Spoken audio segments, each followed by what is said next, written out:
Business Spotlight, brought to you by Cross Rhythms and Baba Baboon. I'm Sonya Farrell. This is Business Spotlight in partnership with Cross Rhythms City Radio and Baba Baboon.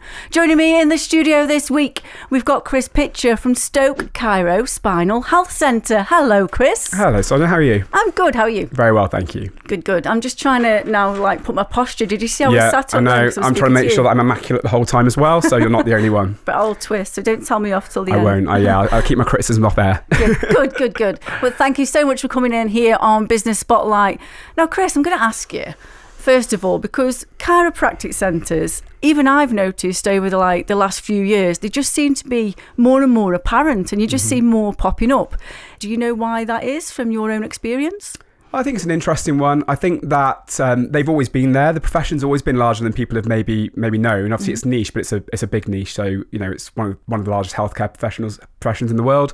Massive in America, and in the UK, it's growing all the time. So when I went to university to study chiropractic, there was 2 places you could study it in the country, and I think we're now up to 7 or 8. So it's just growing all the time. And I think it's really in response to how strained the mainstream healthcare setting is. Particularly the musculoskeletal pathway, so back pain, neck pain, postural issues, the things that we deal with on a regular basis. The typical pathway at the moment is you need to go to your GP. Obviously, we know how stretched that is. It's very challenging to get in with your GP in the first place because it's so busy. And then your GP needs to do another referral to the musculoskeletal treatment centre. That could take another 6 weeks minimum, but probably looking more like 3 to 4 months. You'll speak to a triage clinician who basically has the option of giving you some exercises to go away and try, maybe looking at changing your medication. If they think it's appropriate, they may escalate it and move it to a consultant, which is then another wait. So basically the steps are everything's quite slow, and it's no one's fault. It's just the system's under pressure. And I think one of the things that people sort of don't think about often is that musculoskeletal care, although it can be really detrimental in terms of if someone's got back pain or neck pain, it can be really detrimental to their life. It can result in them being off work for long periods. It can cause stress and strain on people's relationships, on their family. They can't play with their kids.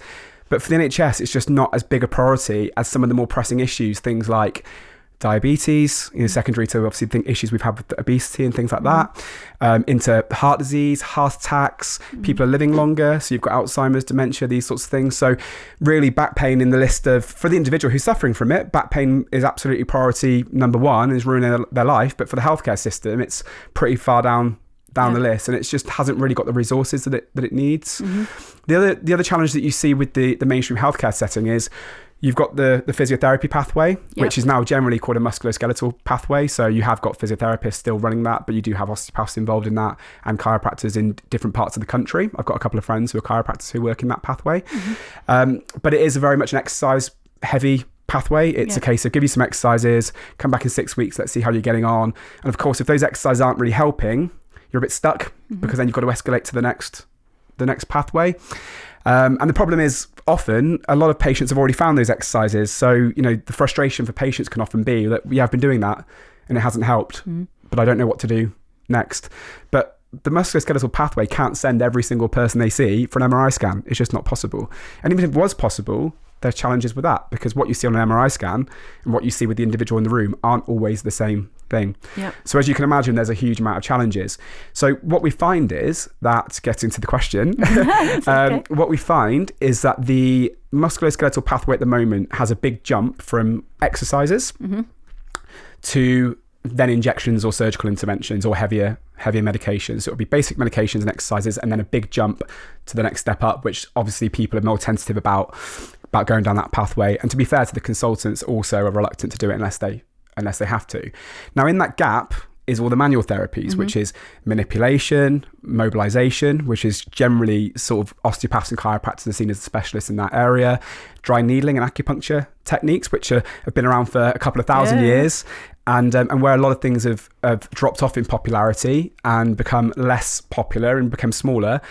Dry needling and acupuncture keeps getting bigger and bigger and bigger, and everybody can't be wrong. And of course, the research has started to catch up later. Some of the soft tissue interventions, there's lots of different things. Taping that you see a lot with athletes. All these things have been stripped out of the mainstream. So if you do want to explore those options, then you do have to go down the private pathway. So if somebody was coming to you and they've got some sort of pain, they're not sure what, but they think, they feel that, it's the direction to come to a chiropractor. What would be the process when they first come in? Is it quite a lengthy process, or can you sort of identify what the issue is quite soon? How does it work? Someone will come in to see us, we'll do a full assessment, we'll ask lots of questions. It's probably going to be the most detailed health assessment that someone's had in their life. That's sort of the feedback that we generally get. We get 45 minutes to spend with our patients for the first assessment. We'll ask lots of questions. We'll ask about the pain, what it's stopping you from doing, how it's impacting your lifestyle. Because obviously the thing that we need to know is, what's the patient's health goals? Yeah. You know, somebody who just wants to get out of pain so they can just sit at their office comfortably for the day is very different from someone who wants to run a marathon, or, you know, someone who's a professional athlete, like when we work with professional footballers. So we have to try and work out what their goals are. We have to have an understanding of what their general health is like. Because that affects how quickly you heal. So if you're a smoker or you're diabetic, then you're going to heal slower. So that might take something that takes 6 weeks and make it take 12 weeks. We have to be able to take that into account. So we'll ask lots of questions. We take a pain diagram when someone comes in, so we can see where the person's marked. So I would say that generally, with experience, so I'm 12 years in now, I would say that within about 5 years, when you see the pain diagram and you ask your first 3 questions, you've normally got a pretty good idea. And then the rest of your history is trying to map it out. So then what we then do is we do a full examination. So we'll check range of motion, we'll do some muscle testing, we'll check the reflexes. So that's when you hit people with a hammer, which always gets a laugh, whether you're 5 years old or 95 years old. People like a good reflex. We check the strength in terms of seeing whether the muscle's firing in the way that's supposed to from a neurological point of view, because back pain often comes with sciatica. Sciatica is an impingement of a nerve potentially in the bottom of the back that can affect the way the nerves function in your legs. We check sensation. We check a whole host of different things: muscle tone, muscle balance, posture, symmetry. So again, a full assessment that there's just no way that somebody in the NHS setting can give that time to do it. And that's, again, not a criticism. And it's not that we're better. It's just that they are under-resourced. That's what it is. We've never actually had a chiropractor in here yet on Business Spotlight, so you're the first. Great. But I'm just going to ask you, obviously you are based down in Basford. Yeah, Basford Bank, right? yeah. So you're based locally. Now, what about careers within your industry? From your experience, how things have perhaps developed as well, and like you say, the popularity has grown. What about those career opportunities, perhaps for somebody who has never even thought about going into this industry? What does that look like now in 26? Yeah, it's a massive thing. I mean, we've got 26 staff at our centre. I think when I came to the centre in 2015, we had 3 chiropractors, I think, and we had 1 massage therapist. We're now in the region of 10 in our spinal health team, with, as of just a recent recruitment drive, I think we've got 7 massage therapists now. So there's basically, you can tell it's growing. You can tell the scope's there. I mean, that's a very significant growth, obviously, over a period of 10 years. There's more places you can go and study for it now. So the opportunities are really, really strong. I think that one of the biggest things that we've really noticed is it's about getting to people when they're young, getting to people early and trying to inspire them. So one of the things that can be really difficult for young people is they just don't have the opportunity to get and do work experience. And that's true whether you want to be a solicitor, whether you want to be in broadcasting, whether you want to be in healthcare. Often it's just very difficult to get someone to open their door and let you in. So we do a small interview process, believe it or not, for work experience, because what we don't want is someone who's just coming to do it because their mum is sorting out for them last minute because they haven't sorted something out. It does take a lot of time to nurture these people on their work experience, because we do try and give them a very interactive experience. They can be in the treatment room with us. We'll explain what they do. We'll let them know what we're doing from a case note point of view, within confidentiality, obviously. So it does take a lot of our time. But when we do have those people who show willing and are enthusiastic and they come in to see us, it's great because a light bulb goes off in their head. They might have been thinking about medicine or physio, and now they've got another option. They get to see the benefits that patients are getting on a day-to-day basis. They get to know the level of skills that we've got, the variation of what we see in a day.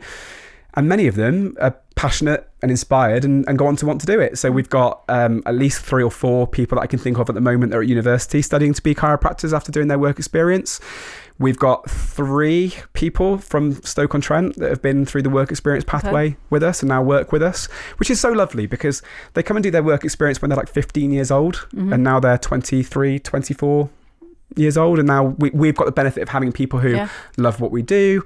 They know the area, they know the people. Working in Stoke is quite unique, as you can imagine. People are hilarious. I love it. But people expect you to be a human being in Stoke. They don't want you to be a robot with a shirt and tie who, just calls everyone Mr. and Mrs. Jones. They expect a personal relationship.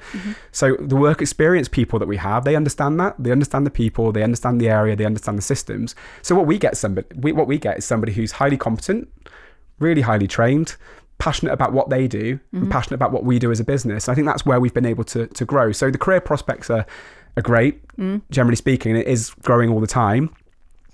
But equally, within our centre, it's been amazing to see that growth and see the team members develop, because when you've been doing this for a few years, you get just as much passion, if not more, from seeing the next generation do well than you do from yourself. Yeah. And from what we've chatted about already, Chris, the popularity, like we've mentioned, in various ways from, chiropractor, whether it's going into the industry now or people perhaps doing more of those preventative measures and looking after themselves, their own well-being. Yeah. But I'm going to ask you as well, because this modern technology keeps coming up all the time with various different business sectors. But how is technology, or how do you see technology as being, whether it's a burden or a benefit within the industry? And obviously, we're going to mention as well, how does AI come into play with chiropractor? It's a good benefit to the industry because it's bringing a lot of work in, because people's posture is awful. So the tech's neck is giving us a lot of neck pain patients to work with. So that's been a massive way that it's impacted the patient base. And something that we do is go out and speak to local businesses about how they can help their team to prevent these issues, to improve productivity and keep people in the workplace. So that's a huge part of what we do now, going out to local businesses. But the AI is really fascinating because it's a topic that comes up every day with my patients. It's something that some people are really excited about, and a lot of people are very fearful of. And you can understand why. There's, with every new technology, there's pros and cons. It was the same for newspapers. It was the same for the radio. It was the same for the internet. So these aren't new challenges. Of course, what's scaring people now is the speed of change and how much these AI technologies can mimic humans. So it's very difficult now to know if what you're watching and what you're hearing is real and authentic, and whether it comes from the right person. But in medicine, there's a lot of amazing opportunities with AI. So one way that our industry is now starting to adopt AI, and the new code of conduct, quite interestingly, had a big section about this as well, because we are going to need to make sure that we're being compliant with the new AI changes. But taking notes from AI. So typically we have to take our own notes, or we have to have an assistant in who takes notes for us, like you would have done at the dentist, where you see the dentist calling out to the dental nurse. Well, we can call out to the computer now, and the computer can make our notes for us.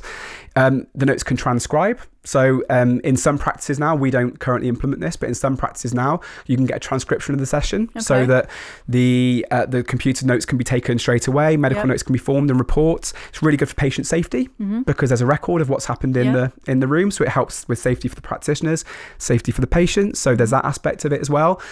But the biggest benefit that I see to AI is that AI has a knowledge base that's so far beyond what a human knowledge base can be. Now, of course, you need to make sure that the knowledge base that the AI is taking their information from is credible. So it's not great if it's taking it from Wikipedia pages and Reddit forums and all those sorts of things. But if we can train these language learning models to comb scientific literature and authenticated data, if we can train it on those models, then essentially what you've got is the human brain has liabilities. I can only have a certain amount of information. So if you come and speak to me about back pain or neck pain, or I've got a disc problem or whatever, I do it all day, every day. So I've got a very good knowledge of that. And if we make a diagnosis and then we get an MRI scan, usually the two go together because we've got experience in that matter. If someone talks to me about their kidneys, I know what to look for in terms of issues of kidneys, and I'm aware of a lot of the kidney disorders, but I'm not diagnostic quality in those kidney disorders because I'm not a specialist. AI can cross-reference at such a crazy level that it can go way beyond the limitations of your own knowledge. So one of the ways that I see AI coming into play in the future, for example, is you go and see your GP, let's say, in the mainstream pathway. The biggest limitation you have is the GP has to know a little bit about everything. Nobody can know a lot about everything. It's just not possible. So a GP is trained to know a little bit about everything. They'll probably have some areas where they've got a better than average knowledge, and hopefully their knowledge is beyond the average person, full stop, if that makes sense. So they're just further beyond than your average member of the public in terms of having that broad knowledge. Yep. And a GP will then sit there and do triage. They'll say, okay, well, you need some medication. They'll do diagnostics, sorry. They'll diagnose, then they'll do triage. You need some medication, you need to rest, you need to do exercises, and you need a specialist referral. And they're able to do that referral. But there's time involved in that, and there's resources involved in that, and GPs are overwhelmed. We treat some GPs, we treat some advanced nurse practitioners. The system is very overwhelmed. What the AI allows you to potentially do is to give your symptoms to the AI bot. You can ask the same questions you'd ask your GP. You're going to get, you're still going to get that cross-reference back from the AI, so the AI knows what questions to ask following on from that. And you should be able to form a diagnosis with the AI fairly confidently, because it's got so much data available to it if it's trained with the right data, which is the key. So the diagnostics aspect of it, essentially you're in a position where all that needs to be done then is a triage.